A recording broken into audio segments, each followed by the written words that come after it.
You guys love my dal recipes so much. So the most amount of views and subscribe I have got from my chana dal recipe without pressure cooker. So today also I'm sharing another dal recipe.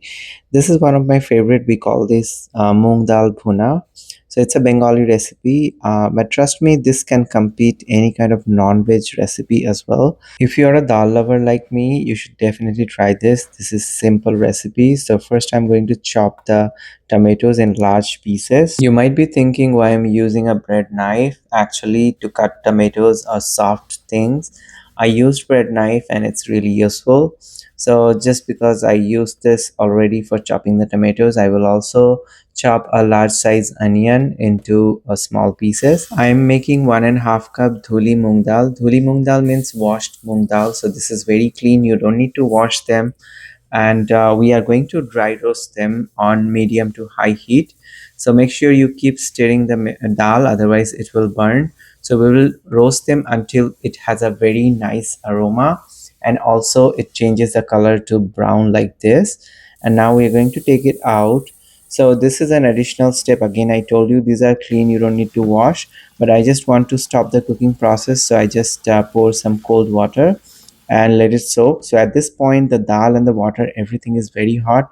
Don't touch with your hand, let it cool down a little bit. And now I'm just going to rinse it one more time, because it's not necessary. But if you're a person like who likes to eat super clean, you just do it, otherwise you can skip that. Add generous amount of oil, like 2 to 3 tablespoon, and then some whole spices into it. So I'm using some dry red chili, some cardamom green and black both, some cinnamon sticks, and some cloves, and some cumin seeds, and let it release the flavor into the oil. And now the oil is very aromatic. And add your chopped onion and fry them on high heat until they are a little soft. This process will take about 4 to 5 minutes. Now add 1 tablespoonful ginger and garlic paste, other dry spices like turmeric, chili, coriander, and cumin. So I'm using almost like a 1 teaspoon of each, like full 1 teaspoon. And just to roast the spices, you can add some water, because I'm using a white pan, so I don't want it to burn. And heat should be high at this point, so adding some oil will prevent it from burning. The masala is roasted well. You can see the change in color. We will also feel the aroma from the spices. At this point, add the chopped tomatoes and let it cook along with some salt and a little bit of sugar. Yes, we need to add some sugar to balance the taste of everything, and that's when it will taste more like a Bengali dal. And now cook them for a while until the tomatoes are soft.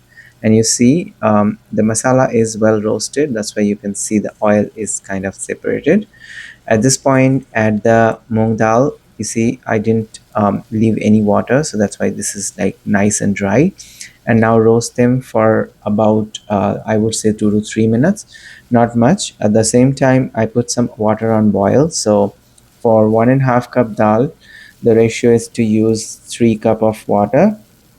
So I always like to use hot water in cooking, so it doesn't interrupt the cooking process. So I added 3 cup of hot water, and I'm going to let it cook.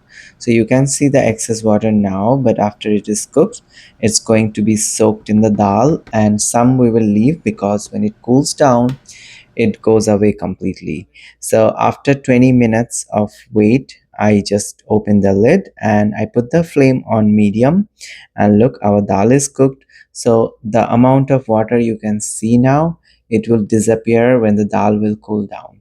So our cooking is done. I can just show you a close-up look. See, the dal is broken, and you can press them with your hand if you are dare to touch them. I'm used to doing this and I do it very safely, but don't try. Use a spoon. You can press with the back of the spoon, and dal is ready. Now I'm adding some green chili for some flavor and some ghee. This is must. Don't skip that part. Even if you don't add green chili, but ghee and garam masala. Little bit of garam masala. Don't skip that part. Otherwise, your dal will taste incomplete.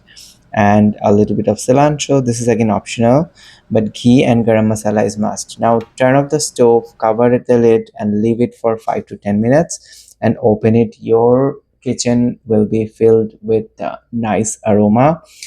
I mean, I can't explain. You just have to make this in order to experience the divine smell of this dal. Okay, enough of praising about the dal. You must try this to know what I'm talking about. Now I'll serve this divine dal with some rice. It also goes very good with roti. My job is done. Now it's your job to like this video and share this recipe with someone you think who will make this dal.